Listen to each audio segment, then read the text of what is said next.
Ito ay istorya ng isang loser na lalaki pagdating sa kanyang career ngunit biglaan iyong magbabago dahil sa pagdating ng isang babae sa kanyang buhay. Kasabay pa noon na ang napakagandang babae na kanyang nakilala ay bibigyan rin siya ng isang gabing ligaya kapag nagawa niya raw ang gustong mangyari ng babae. Kamusta mga kamisteryo? Halina at samahan niyo akong muli na ating alamin at talakayin ang mga kaabang-abang na maiinit na eksena na magaganap sa movie na ito. Pero bago yan mga lodi, maaari bang makahingi sa inyo ng like sa ating video kapag inyong magustuhan ang ating munting storya. Maraming salamat mga lodi. So without further ado, let's go to the video. Umattend si Sydney kasama ang kanyang alagang baboy sa isang event ng mga bigating artista at nagbabaka sakali na magkakaroon na rin ito ng big break sa kanyang career bilang isang journalist. Bagaman hindi ito nakapasok sa loob ng event kasama ang alaga nitong baboy kaya dumiskarte ito at nag-disguise na lang muna bilang isang waiter. Nang tuluyan naman ang nakapasok sa event si Sydney ay agad itong nangbubuladas ng babae at sinasabing isa raw siyang movie writer. Sambit pa niya sa babae na nababagay daw ang kagandahan at aura ng babae sa bago nilang gagawing movie. Tiwalang-tiwala naman ang babae sa sinasabing iyon ni Sydney at ang hindi nito alam na isa lang pala itong loser na journalist.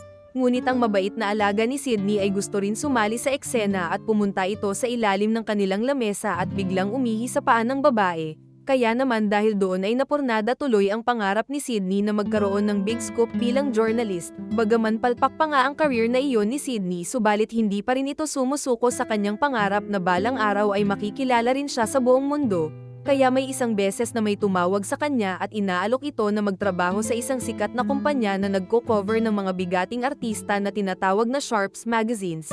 Agad namang tinanggap iyon ni Sydney at tumungo sa lugar ng kumpanya upang umpisahan na agad ang trabaho. Nang makausap at makilala niya naman ang kanyang magiging boss at tinanong niya ito na bakit nga raw siya kinuha ng sikat na kumpanya kahit palpak nga raw ang mga nakaraan niyang trabaho. Sambit naman ng kanyang boss na may nakita naman daw kasi ito sa kanyang talento na hindi pa nakikita ng iba.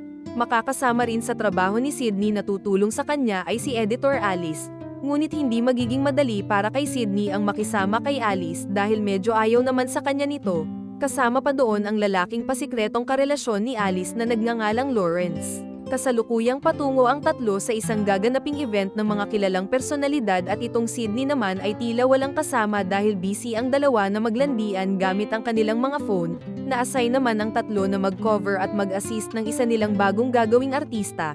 Para makuha ang atensyon ng lahat, naisipan ni Sophie na lumusong sa swimming pool habang nakasuot ng pangmalakasang pang-akit. Gaya ng inaasahan at sa ginawang iyon ni Sophie nga ay nakuha niya ang buong atensyon ng media. Kaya sa mga pagkakataong iyon ang trabaho ng tatlo ay silang magko-cover at gagawa ng articles sa bago nilang magiging subject na si Sophie. Inakala naman ni Sydney na kasama siya sa personal na mag-a-assist kay Sophie. Ngunit pinaalis ito ni Lawrence sa sasakyan at sinasabing siya lang daw ang may karapatan na sumama kay Sophie. Kasama naman ni Sydney si Alice na umuwi ng walang napala at tinanggap na lang sa sarili nila na tila ba sila ay mga tagasunod lamang ng mas mataas sa kanila na si Lawrence. Kinabukasan naman ay pinuntahan ni Lawrence si Sydney at pinagsabihan niya ito na huwag nang muling gagawin ang lumapit ng ganun kay Sophie dahil naiilang daw ito sa kanya.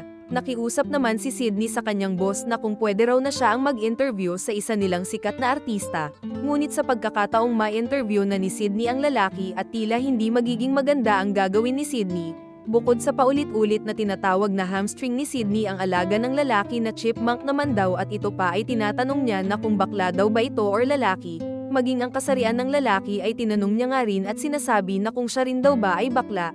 Kaya naman nagsumbong ang lalaki sa boss ni Sydney at dahil doon siya ay napagsabihan na naman na palpak. Matapos masermonan ni Sydney ng kanyang boss agad itong lumapit kay Alice at doon naglalabas ng sama ng loob. Halata namang hindi interesado si Alice na pakinggan si Sydney, ngunit biglang sambit pa ni Sydney kay Alice na pangarap niya rin daw na makatalik ang artistang si Sophie. Kaya naman sa mga narinig na iyon ni Alice mula kay Sydney ay iniwan niya na lang ito nang pinainit na naman ang kanyang ulo. Samantala ang artistang si Sophie naman ay pumunta sa office ni na Sydney kasama ang kanyang aso na si Cuba at may appointment naman ito kay Lawrence. Nang minsang may naganap na party naman ang buong kumpanya ni na Sydney at doon ay tila ba ang turing sa kanya ng karamihan ay loser pa rin. Kaya kahit naroon si Sophie na kanyang pinagnanasaan ay tila hanggang pangarap na lang talaga ito. Kaya ang ginawa ni Sydney para mailabas ang sama ng loob ay lubos itong naglasing sabay nagsisigaw doon sa harap ng maraming tao. Matapos noon ay nakita niya rin si Alice sa isang sulok at tila nagsasarili na uminom ng alak. Tinanong niya naman ito na kung may problema daw ba ito. Agad na sagot ni Alice na nakipag-break na raw kasi siya kay Lawrence dahil wala naman daw itong pakialam sa kanya. Sabay biglang alis ni Alice doon at muling bumalik para bigyan muna ng isang tadyak si Sydney. Ngunit habang nagpapalipas ng tama si Sydney malapit sa pool at sa hindi inaasahan na mapupunta rin doon si Sophie, tumabi ito sa kanya at nagkukwento ng tungkol sa nawawala niyang aso. Habang tumatagal tila may pinapahiwatig na rin si Sophie kay Sydney na para bang nalilibugan daw siya ngayong gabi. Hanggang sa napagtanto na rin ni Sydney na sa wakas ay makakamit niya na rin ang pangarap niyang makaplakplokan si Sophie. Ngunit bago iyon ay umalis muna ito saglit at tila kukuha pa ng pangpalakas ng loob.